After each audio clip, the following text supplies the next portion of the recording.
Chilli powder, ಸಖತ್ ಖಾರ ಬಣ್ಣ ಮತ್ತು ರುಚಿ ಆಚಿ ಚಿಲ್ಲಿ ಪೌಡರ್. ಮೊದಲ ಚಿತ್ರದಲ್ಲಿ ಒಳ್ಳೆಯದು ಆಗಿದೆ, ಅಪವಾದವೂ ಬಂದಿದೆ. ಧರ್ಮ ಪ್ರಕಾರ ಆಚಾರ ವಿಚಾರದಲ್ಲಿ ಹೋಗುವುದಕ್ಕೆ ದೈವ ನುಡಿ. ಕಾಂತಾರ 1 ಬಹಳ ಶುದ್ಧಾಚಾರದಿಂದ ಮಾಡಬೇಕು ಎಂದಿದ್ದ ದೈವ.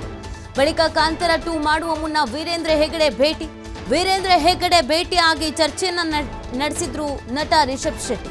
ಶೂಟಿಂಗ್ ಮಧ್ಯೆನೂ ಹಲವು ಬಾರಿ ದೈವದ ಮೊರೆ ಹೋಗಿದ್ರು ರಿಷಬ್. ಈ ವೇಳೆಯೂ ಎಚ್ಚರಿಕೆ ವಹಿಸುವಂತೆ ಸೂಚನೆ ನೀಡಿದ್ದ ಪಂಜುರ್ಲಿ. ಇದೀಗ ಕಾಂತಾರ 1 ರಿಲೀಸ್ ಬೆನ್ನಲ್ಲೇ ದೈವಾರಾಧಕರ ಆಕ್ರೋಶ. ದೈವಾರಾಧಕರು ದೈವದ ಮುಂದೆ ನೋವು ತೋಡ್ಕೊಂಡಿದ್ದಕ್ಕೆ ಅಪಸ್ವರ. ಎಚ್ಚರಿಕೆ ದೈವ ನರ್ತಕ ನೀಡಿದ್ದ ಅಂತ ಟೀಕೆಯನ್ನ ಮಾಡಲಾಗ್ತಾ ಇದೆ. ಇದು ಸಾಕಷ್ಟು ರೀತಿಯಾದಂಥ ಚರ್ಚೆಗೆ ಕಾರಣವಾಗ್ತಾ ಇದೆ.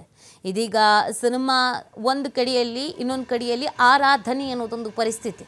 ಹಾಗೆ ನೋಡಿದ್ರೆ ರಿಷಬ್ ಶೆಟ್ಟಿ ಕೂಡ ದೈವ ಆರಾಧನೆಯನ್ನು ಮಾಡ್ತಾ ಇದ್ದವು, ದೈವವನ್ನು ನಂಬಿದವರು. ಹೆಜ್ಜೆಯಲ್ಲೂ ಕೂಡ ದೈವದ ಬಳಿ ಪ್ರಶ್ನೆಯನ್ನು ಕೇಳಿದವರು. ಆದರೆ ಅದು ಎಚ್ಚರಿಕೆ ಕೊಟ್ಟಿದ್ದ, ಸೂಚನೆ ನೀಡಿದ್ದ ಅನ್ನೋ ಚರ್ಚೆ ಈಗ ಶುರುವಾಗಿದೆ.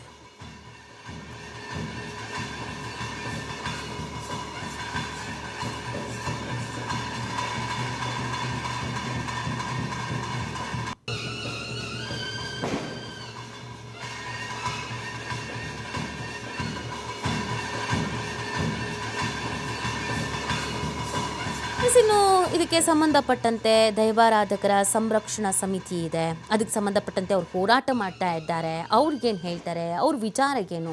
ಧನುಷ್ ಶೆಟ್ಟಿ ಅವರನ್ನು ನಮ್ಮ ಪ್ರತಿನಿಧಿ ಆದಿತ್ಯ ಮಾತನಾಡಿಸಿದ್ದಾರೆ. ಏನೇನು ಹೇಳಿದ್ದಾರೆ ಕೇಳೋಣ ಬನ್ನಿ.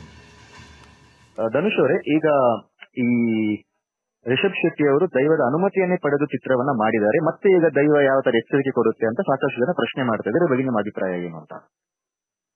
ನೋಡಿ, ನಮ್ಮ ತುಳುನಾಡಿನಲ್ಲಿ ಯಾರೇ ಬಂದ್ರು, ದೈವದ ಕೊಡಿಯರಿಗೆ ಯಾರೇ ಬಂದ್ರು, ಅದು ಜಾತಿ, ಧರ್ಮ, ಅವರ ಪಂಗಡ, ಪ್ರಾಂತ್ಯ, ಪ್ರಾದೇಶಿಕತೆಯನ್ನು ಮೀರಿ ಯಾರೇ ತುಳುನಾಡಿನ ದೈವದ ಒಂದು ಕೊಡಿಯರಿಗೆ ಬಂದ್ರು ಕೂಡ ದೈವಗಳು ಅಭಯವನ್ನೇ ನೀಡುತ್ತದೆ. ನಂಬಿನ ಇಂಬು ಕೊಡುವ ಸತ್ಯಗಳು ನಮ್ಮ ತುಳುನಾಡಿನಲ್ಲಿ.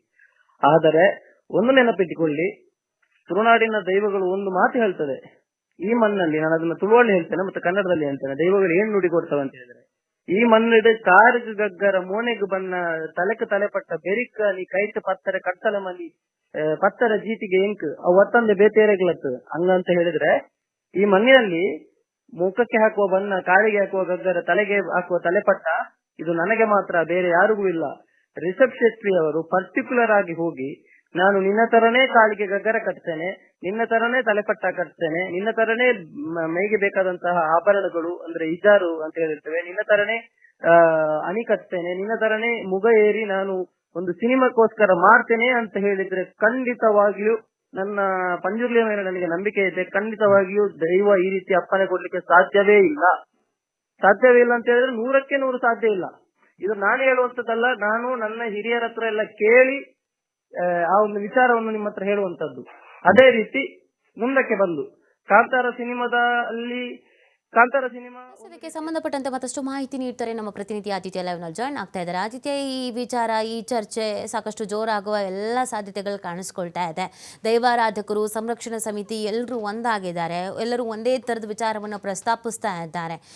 ಏನು ಹೇಳ್ತಿದ್ದಾರೆ, ಇದನ್ನು ಬಗೆಹರಿಸ್ಕೊಳ್ಳುವಂಥ ನಿಟ್ಟಿನಲ್ಲಿ ಏನು ಪ್ರಯತ್ನ ನಡೀತಾ ಇದೆ? ಯಾಕಂದರೆ ಆರೋಪಗಳು ಕೇವಲ ಆರೋಪಗಳಾಗಿ, ಅಸಮಾಧಾನಗಳು ಕೇವಲ ಅಸಮಾಧಾನವಾಗಿ ಉಳಿಬಾರ್ದು, ಅದನ್ನು ಬಗೆಹರಿಸ್ಕೊಳ್ಬೇಕು, ಇತ್ಯರ್ಥ ಮಾಡ್ಕೊಳ್ಬೇಕು. ಹಾಗಾಗಿ ಏನು ಹೆಜ್ಜೆ ಇಡ್ತಾ ಇದ್ದಾರೆ ಅಂತ?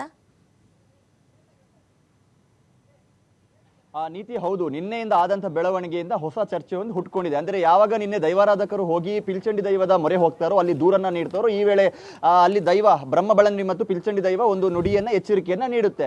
ಯಾರು ಈ ತರ ಹುಚ್ಚು ಕಟ್ತಾ ಇದ್ದಾರೋ ಅವರಿಗೆ ಹುಚ್ಚು ಹಿಡಿಸ್ತೀನಿ ಮತ್ತು ಈ ವಿಚಾರದಲ್ಲಿ ಮಾಡಿದಂಥ ಹಣವನ್ನು ಆಸ್ಪತ್ರೆಗೆ ಸುರಿಸ್ತೀನಿ ಅನ್ನುವಂಥದ್ದಕ್ಕೆ. ಸೊ ಇದಕ್ಕೆ ಕಾಂತಾರ ಫ್ಯಾನ್ಸ್ ಆಗಿರ್ಬೋದು ಅಥವಾ ರಿಷಬ್ ಶೆಟ್ಟಿ ಅವರ ಫ್ಯಾನ್ಸ್ ಒಂದು ತಿರುಗೇಟನ್ನ ನೀಡ್ತಾ ಇದ್ದಾರೆ. ಹಾಗಾದ್ರೆ ರಿಷಬ್ ಶೆಟ್ಟಿ ಅವರು ಕೂಡ ಈ ಹಿಂದೆ ದೈವದ ಅಪ್ಪಣೆಯನ್ನ ಕೇಳಿಯೇ ಸಿನಿಮಾವನ್ನ ಮಾಡಿರೋದು. ಸಾಕಷ್ಟು ಬಾರಿ ಅಪ್ಪಣೆ ಕೇಳಿದ್ದಾರೆ, ಇದರ ನಡುವೆ ಸಾಕಷ್ಟು ಬಾರಿ ಬಂದು ದೈವದ ಕೋಲದಲ್ಲಿ ಭಾಗವಹಿಸಿದ್ದಾರೆ, ಸಂಕಷ್ಟಗಳು ಎದುರಾದ ಸಂದರ್ಭ ದೈವದ ಮೊರೆ ಹೋಗಿದ್ದಾರೆ. ಹಾಗಾದ್ರೆ ಈ ವಿಚಾರ ಏನು? ಹಾಗಾದ್ರೆ ಅಂದು ದೈವ ಕೊಟ್ಟ ನುಡಿ ಸುಳ್ಳ ಹಾಗಾದ್ರೆ ಅನ್ನುವಂಥ ರೀತಿಯ ಚರ್ಚೆಗಳು ಈಗ ಮುನ್ನೆಲೆಗೆ ಬರ್ತಾ ಇದೆ. ಸೊ ಇದಕ್ಕೂ ಕೂಡ ಈಗ ದೈವಾರಾಧಕರು ಒಂದು ತಿರುಗೇಟನ್ನ ನೀಡ್ತಾ ಇದ್ದಾರೆ, ಅಭಿಪ್ರಾಯಗಳನ್ನ ವ್ಯಕ್ತಪಡಿಸ್ತಾ ಇದ್ದಾರೆ. ಅಂದ್ರೆ ರಿಷಬ್ ಶೆಟ್ಟಿ ಅವರು ಕಾಂತಾರವನ್ನ ಮಾಡುವಂತ ಸಂದರ್ಭದಲ್ಲಿ ದೈವದ ಬಳಿ ಅನುಮತಿಯನ್ನ ಕೇಳಿದ್ದ ಅಥವಾ ದೈವ ಅನುಮತಿಯನ್ನ ನೀಡಿದ್ದ ಅಥವಾ ಎಚ್ಚರಿಕೆಯನ್ನ ನೀಡಿದ್ದ ಅನ್ನುವಂಥದ್ದು. ಯಾಕಂದ್ರೆ 2022ರಲ್ಲಿ ರಿಷಬ್ ಶೆಟ್ಟಿ ಅವರು ಮಂಗಳೂರು ಸಮೀಪದ ಬಂದಾಲೆಯ ಅನ್ನಪ್ಪ ಪಂಜುರ್ಲಿಯ ಮೊರೆ ಹೋಗಿದ್ರು. ಆ ಕಾಂತಾರ ಚಾಪ್ಟರ್ 1 ಮಾಡುವ ಮುಂಚೆ ಅಣ್ಣಪ್ಪ ಪಂಜುರ್ಲಿಯ ಮೊರೆ ಹೋಗಿ ಈ ಸಂದರ್ಭ ಅಣ್ಣಪ್ಪ ಪಂಜುರ್ಲಿ ಒಂದು ನುಡಿಯನ್ನ ಕೊಟ್ಟಿತ್ತು. ಈ ಹಿಂದೆ ಕಾಂತಾರವನ್ನ ಮಾಡುವ ಸಂದರ್ಭ ನೀವು 10 ಬಾರಿ ಯೋಚನೆ ಮಾಡಿದ್ರಿ, ಮುಂದೆ ಮಾಡುವಂತ ಸಂದರ್ಭದಲ್ಲಿ ಸಾವಿರಾರು ಬಾರಿ ಯೋಚನೆ ಮಾಡಿ ಹಿಂದೆ ಆದಂತ ತಪ್ಪುಗಳು ಮರುಕಳಿಸಬಾರ್ದು,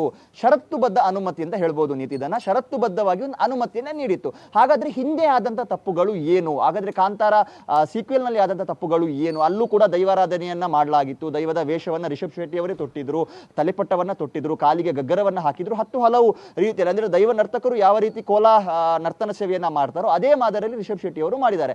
ಸೊ ಷರತ್ತುಬದ್ಧ ಅನುಮತಿಯನ್ನ ನೀಡುವ ಸಂದರ್ಭ ದೈವ ಮತ್ತೆ ಈ ತಪ್ಪುಗಳು ಆಗಬಾರ್ದು ಅನ್ನುವಂತ ರೀತಿ ಎಚ್ಚರಿಕೆಯನ್ನ ನೀಡಿತ್ತು. ಹಾಗಾದ್ರೆ ಕಾಂತಾರ ಚಾಪ್ಟರ್ 1 ನಲ್ಲೂ ಕೂಡ ಮತ್ತೆ ದೈವಾರಾಧನೆಯ ಬಳಕೆಯಾಗಿದೆ. ರಿಷಬ್ ಶೆಟ್ಟಿ ಅವರೇ ಗುಳಿಗ ದೈವದ ಒಂದು ವೇಷವನ್ನ ತೊಟ್ಟು ಅವರೇ ದೈವ ನರ್ತಕರ ರೀತಿ ನರ್ತನವನ್ನ ಕೂಡ ಮಾಡಿದ್ದಾರೆ. ಸೊ ಈ ವಿಚಾರವಾಗಿ ಈಗ ಮತ್ತೆ ಚರ್ಚೆ ನಡೀತಾ ಇರುವಂತದ್ದು.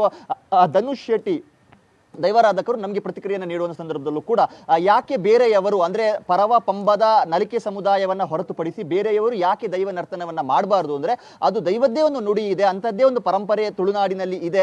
ಈ ಮಣ್ಣಿನಲ್ಲಿ ಕಾಲಿಗೆ ಗಗ್ಗರ, ತಲೆಪಟ್ಟ, ಅಣಿ, ಮೊಗವನ್ನ ಹಾಕಬೇಕು ಅಂದ್ರೆ ಆ ಅಧಿಕಾರ ಇರುವಂತದ್ದು ನನಗೆ ಮಾತ್ರ, ಅಂದ್ರೆ ದೈವಗಳಿಗೆ ಮಾತ್ರ ಅಥವಾ ಸಮಾಜದವರಿಗೆ ಮಾತ್ರ. ಇದನ್ನ ಹೊರತುಪಡಿಸಿ ಯಾರೂ ಕೂಡ ಇವನ್ ಗಗ್ಗರವನ್ನ ಮುಟ್ಟುವಂತ ಹಕ್ಕು ಕೂಡ ಜನರಿಗೆ ಇಲ್ಲ, ಉಳಿದವರಿಗೆ ಇಲ್ಲ. ಅದು ದೈವಾರಾಧಕರೇ ಆದ್ರೂ ಕೂಡ ಅವರಿಗೆ ಆ ಅನುಮತಿ ಇಲ್ಲ ಅನ್ನುವಂಥದ್ದು ರೀತಿಯ ಒಂದು ಆಕ್ರೋಶವನ್ನ ಸದ್ಯ ವ್ಯಕ್ತಪಡಿಸ್ತಾ ಇದ್ದಾರೆ. ರಿಷಬ್ ಶೆಟ್ಟಿ ಅವರು ಅನುಮತಿಯನ್ನ ಪಡೆದಿದ್ದಾರೆ ಹೌದು, ಆದರೆ ನಿರ್ದಿಷ್ಟವಾಗಿ ನಾನು ದೈವದ ತಲೆಪಟ್ಟವನ್ನ ಹಾಕ್ತೀನಿ, ನಾನೇ ದೈವದ ವೇಷವನ್ನ ಹಾಕ್ತೀನಿ, ನಾನೇ ದೈವದ ರೀತಿಯಲ್ಲಿ ಅನುಕರಣೆಯನ್ನ ಮಾಡ್ತೀನಿ, ದೈವ ನರ್ತನವನ್ನ ಮಾಡ್ತೀನಿ, ಇದಕ್ಕೆ ನಿನ್ನ ಅನುಮತಿ ಇದೆಯಾ ಅನ್ನುವಂಥ ರೀತಿಯಲ್ಲಿ ದೈವದಲ್ಲಿ ಕೇಳಿದಾರಾ ಅನ್ನುವಂಥ ರೀತಿಯಲ್ಲಿ ಈಗ ಸದ್ಯ ದೈವಾರಾಧಕರು ಪ್ರಶ್ನೆ ಮಾಡ್ತಾ ಇದ್ದಾರೆ. ಏನು ನಿನ್ನೆ ಎದ್ದಂತಹ ಒಂದು ವಿವಾದ ಅಥವಾ ನಿನ್ನೆ ದೈವಾರಾಧಕರು ಹೋಗಿ ಪ್ರಾರ್ಥನೆ ಮಾಡಿದ ಬಳಿಕವೂ ಕೂಡ ಇದರ ಬಗ್ಗೆ ಅಸಮಾಧಾನಗಳು, ಅಪಹಾಸ್ಯಗಳು ಕೂಡ ಕೇಳಿ ಬಂದಿದ್ದು ಇದೆ. ಅಂದ್ರೆ ದೈವ ಹೇಳಿದ್ದ, ದೈವ ನರ್ತಕ ಹೇಳಿದ್ದ ಅನ್ನುವಂಥ ರೀತಿಯಲ್ಲಿ ಅಪಹಾಸ್ಯಗಳು ಕೇಳಿ ಬಂದಿದ್ದು ಇದೆ. ಇದನ್ನ ಬಹಳ ಗಂಭೀರವಾಗಿ ಪರಿಗಣಿಸಿರುವಂತಹ ದೈವಾರಾಧಕರು ಮುಂದೆ ಈ ಹೋರಾಟವನ್ನ ತೀವ್ರಗೊಳಿಸಬೇಕು ಅನ್ನುವಂಥ ರೀತಿಯಲ್ಲೂ ಕೂಡ ನಿರ್ಧಾರವನ್ನ ಮಾಡ್ತಾ ಇದ್ದಾರೆ. ಇದರ ಜೊತೆಗೆ ಇದು ಈಗ ಅಂದ್ರೆ ನಿನ್ನೆ ದೇವಸ್ಥಾನದ ಮೆಟ್ಟಿಲು ಏರಿತು ಅಂದ್ರೆ ವೈಚಾರಿಕವಾಗಿ ಒಂದು ವಿಷಯಾಧಾರಿತವಾಗಿ ಆಗ್ತಾ ಇದ್ದಂಥ ಚರ್ಚೆ ವೈಯಕ್ತಿಕವಾಗಿಯೂ ಕೂಡ ಮಾರ್ಪಾಟಾಗಿರುವಂಥದ್ದನ್ನು ಸಾಮಾಜಿಕ ಜಾಲತಾಣದಲ್ಲೂ ಕೂಡ ಗಮನಿಸ್ತಾ ಹೋಗ್ಬೋದು. ಬಹಳ ತೀವ್ರತರನಾದ ರೀತಿಯಲ್ಲಿ ಇದು ಆಗ್ತಾ ಇದೆ. ಹಾಗಾಗಿ ಇದು ಇವತ್ತು ಪೊಲೀಸ್ ಸ್ಟೇಷನ್ನ ಮೆಟ್ಟಿಲಿಗೂ ಕೂಡ ಹತ್ತಿರುವಂತಹ ವಿಚಾರ ಇದೆ. ಒಂದರ್ಥದಲ್ಲಿ ಇದು ತಣಿಸುವಂತ ಯಾವುದೇ ಲಕ್ಷಣಗಳು ಕಾಣಿಸ್ತಾ ಇಲ್ಲ. ಸೊ ಎಲ್ಲ ವಿಚಾರಕ್ಕೆ ಸಂಬಂಧಪಟ್ಟ ಹಾಗೆ ಇದಕ್ಕೆ ಉತ್ತರವನ್ನ ನೀಡಬೇಕಾದಂಥವರು ಅಥವಾ ಈ ತರ ಅನುಕರಣೆ ಮಾಡುವಂತವಂತವರು ಇದ್ದಾರೆ, ಅಂದ್ರೆ ಕಂಡಲ್ಲಿ ಅದೇ ರೀತಿಯ ಅದೇ ಮಾದರಿಯಲ್ಲಿ ಲೈಕ್ಸ್ ವ್ಯೂಸಿಗೋಸ್ಕರ ವೇಷವನ್ನ ಧರಿಸಿ ಅನುಕರಣೆ ಮಾಡುವಂತವರು ಕೂಡ ಇದ್ದಾರೆ. ಇವರಿಗೂ ಕೂಡ ಎಚ್ಚರಿಕೆಯನ್ನು ನೀಡಬೇಕಾಗುತ್ತೆ. ಎಚ್ಚರಿಕೆಯನ್ನು ನೀಡಿದ ಸಂದರ್ಭ ನಾವು ಮಾಡೋದು ತಪ್ಪಾದ್ರೆ ರಿಷಬ್ ಶೆಟ್ಟಿ ಅವರು ಮಾಡಿದ್ದು ತಪ್ಪಲ್ವಾ ಅನ್ನುವಂಥ ರೀತಿಯ ಚರ್ಚೆಗಳು ಕೂಡ ಸದ್ಯ ಬರ್ತಾ ಇದೆ. ಹಾಗಾಗಿ ರಿಷಬ್ ಶೆಟ್ಟಿ ಅವರು ಮತ್ತೆ ಹೊಂಬಾಳೆ ಫಿಲಮ್ಸ್ ಅವರು ಇದಕ್ಕೆ ಒಂದು ಪ್ರತಿಕ್ರಿಯೆಯನ್ನ ನೀಡಬೇಕಾಗಿರುವಂತದ್ದು. ಫೈನ್, ಥ್ಯಾಂಕ್ ಯು ಆದಿತ್ಯ ತಮ್ಮ ಡೀಟೇಲ್ಸ್ಗಾಗಿ.